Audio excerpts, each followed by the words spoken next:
Boa tarde, meu nome é Erika Janaína, sou do primeiro semestre do curso de Letras do campus IFCE Tauá, e agora a gente vai dar início à nossa apresentação. A gente ficou com o tema Funcionalismo do Manual de Linguística.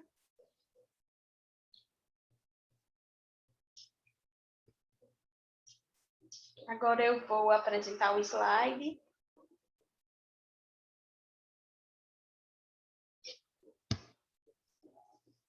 E vamos começar. Sim. Meninas, vocês podem me dar um ok? Está aparecendo aí? Está aparecendo sim. Vamos lá, a gente ficou com funcionalismo e eu vou começar pela primeira parte, que foi eu que fiquei, depois a Ruth e a Maria vão falar um pouco sobre.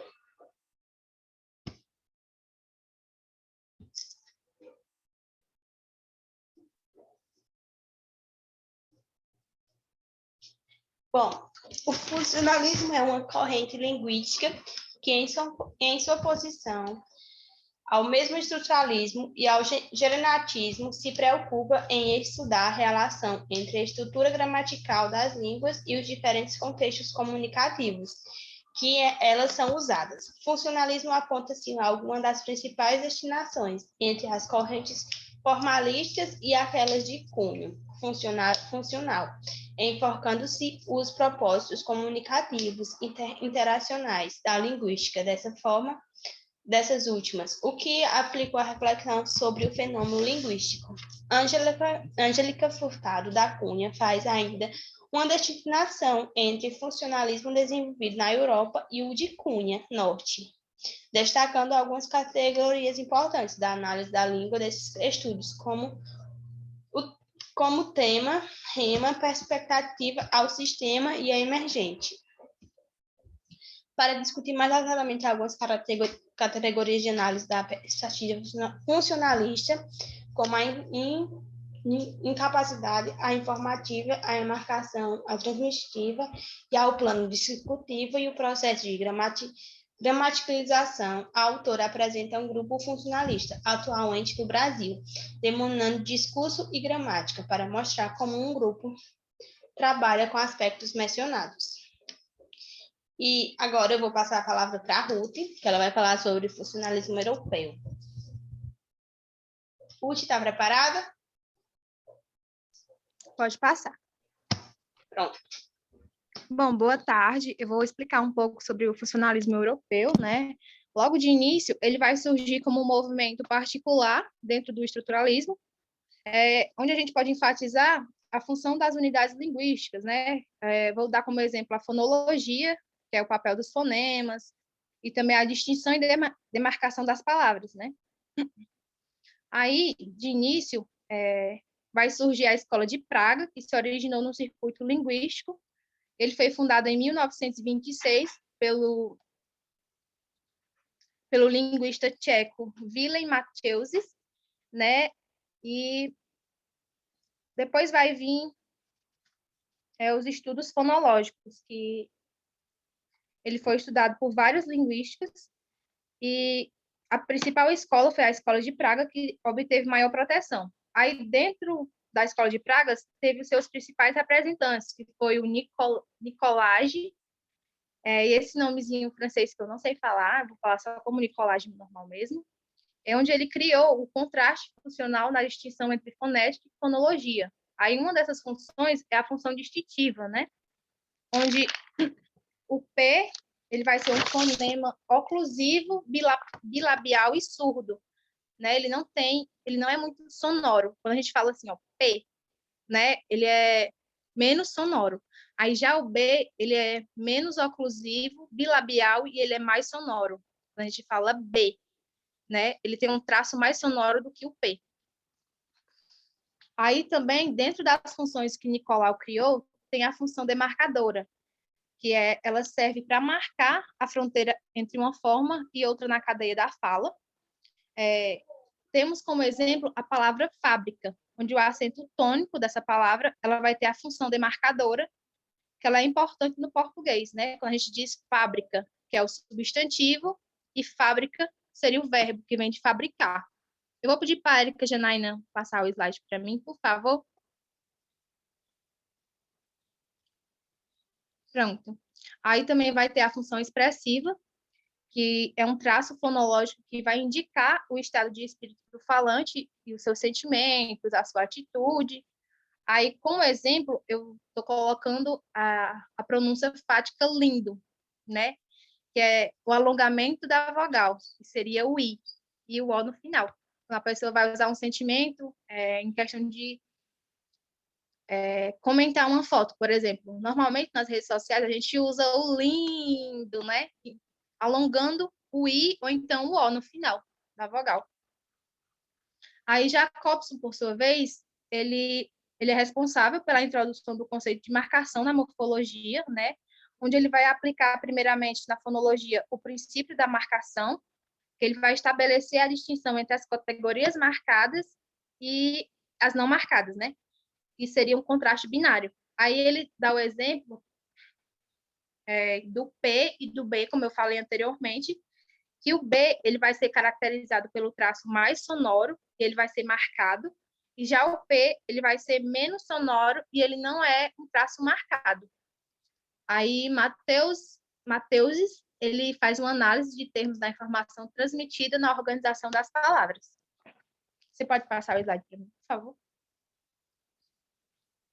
Aí também tem o conceito de informação na linguística, processo de interação entre o que já é conhecido ou prescindível ou o que é novo ou imprevisto.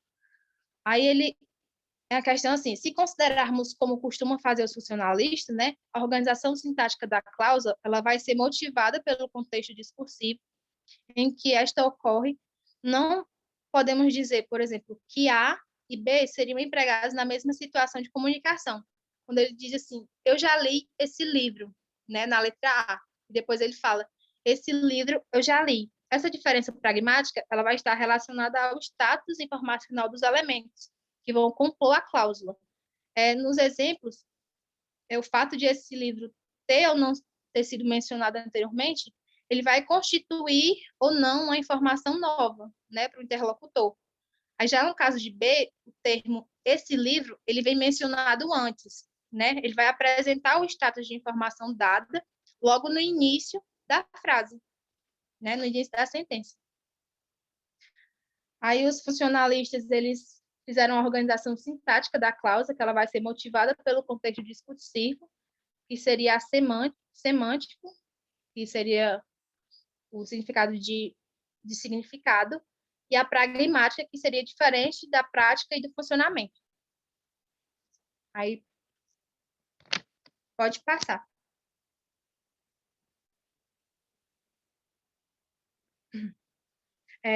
Jean Firbas desenvolveu no começo da década de 1960 um modelo de estrutura informacional da sentença que buscava analisar sentenças efetivamente enunciadas para determinar a função comunicativa.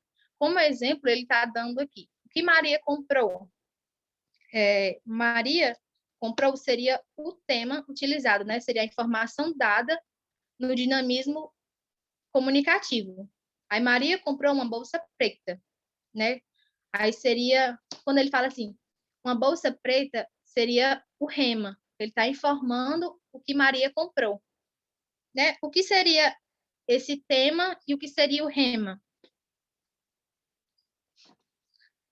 O tema, ele representa a informação dada ou já conhecida pelo ouvinte e tem um menor grau de dinamismo comunicativo, ou seja, a quantidade de informação que ela comunica aos interlocutores no contexto é a menor possível. Aí isso é denominado como tema.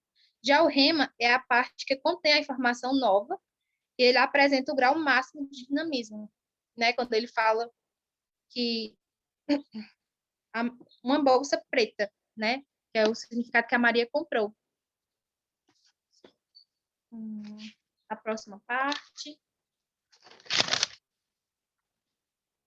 Saussure, ele influenciou mais de perto a chamada Escola de Genebra, cujos principais representantes foram Charles Barley e Henri Frey. Charles Barley, ele era um participante dessa escola e ele se interessou na relação entre o pensamento e a sua expressão linguística, que aí daí ele criou a estilística, que seria o estudo dos elementos afetivos da linguagem. Já Henri Freire, ele se interessou nos desvios da gramática normativa como reflexivos das tendências resultantes da necessidade da comunicação, associando fatos linguísticos a determinadas funções, né? Aí, a Escola de Londres, ela foi uma outra manifestação funcionalista, sobretudo através das ideias de Michel, né? A teoria funcional de Hartley, ela vai surgir na década de 1970, onde ela vai estar centrada em um conceito mais amplo de função e que irá incluir também as funções de enunciados e textos quanto às funções de unidades dentro de uma estrutura. Seus estudos eles vão ser centrados em um conceito mais amplo da função, que seria na questão de enunciados e textos, e a unidade dentro de uma estrutura. Ele também vai defender a tese de que a natureza da linguagem, enquanto sistema semiótico e seu desenvolvimento, tem cada indivíduo, ele deve ser estudado no contexto dos papéis sociais que vão desempenhar, né? Aí a tendência de analisar a língua de um ponto de vista funcional, ela também vai estar mais presente no chamado grupo holandês, que é a questão da Escola de Londres. Basicamente, é isso. Eu vou passar a palavra para a minha próxima colega.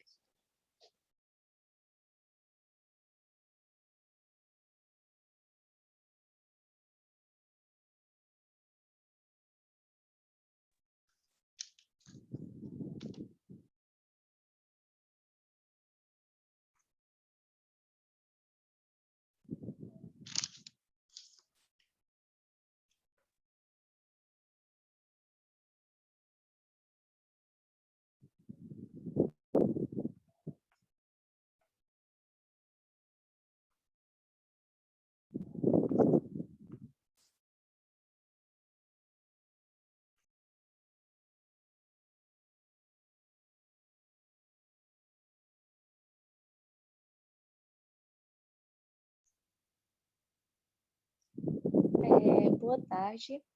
Eu fiquei com a parte do funcionalismo norte-americano. Os funcionalistas norte-americanos advogam que o mandado da estrutura da língua não pode ser expresso. Ah, meu Deus.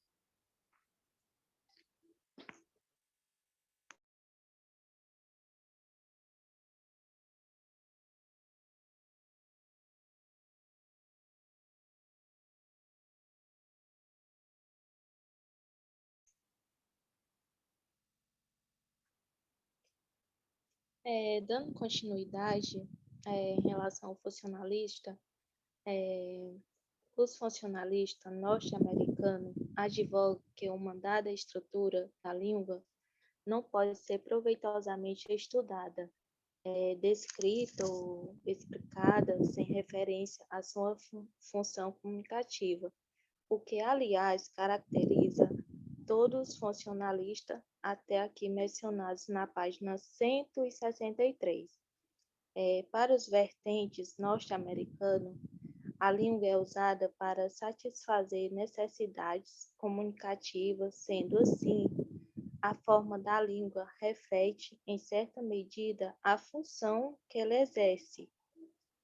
Por isso, nessa abordagem, explica que o surgimento de novas estruturas motossíntacas tem relação direta com os fatores comunicativos, ou seja, as formas que vamos usando durante a fala e durante o discurso, onde acontece toda essa organização textual, colocamos em prática e vai motivar a gramática.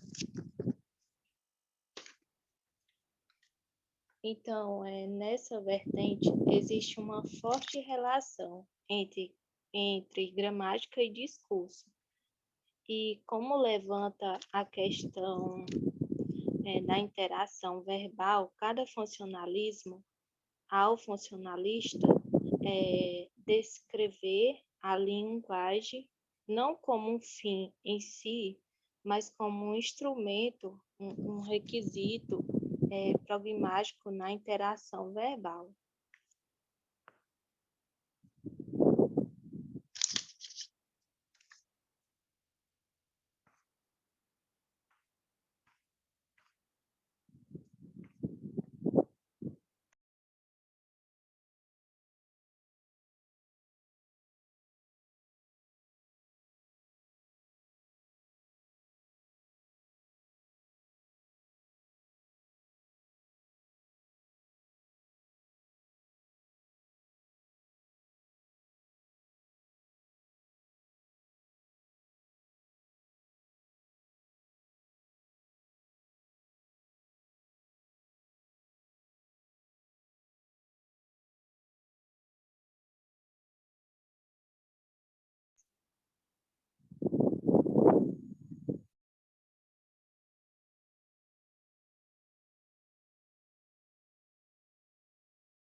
Então, foi isso. Eu espero que a senhora tenha entendido e que a senhora tenha um ótimo final de semana. E até a próxima quinta-feira. Meninas, fiquem com Deus. Vou parar a gravação aqui agora e é isso.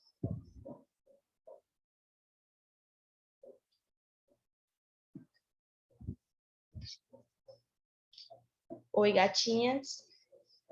Eu vou desligar, tá? Quando eu salvar o vídeo e passar para PDF, eu mando para vocês. Tá bom, mas ainda tá gravando essa parte que a gente tá falando. Ai, meu Deus, tá bom. Cheiro. Cheiro, viu? Cheiro.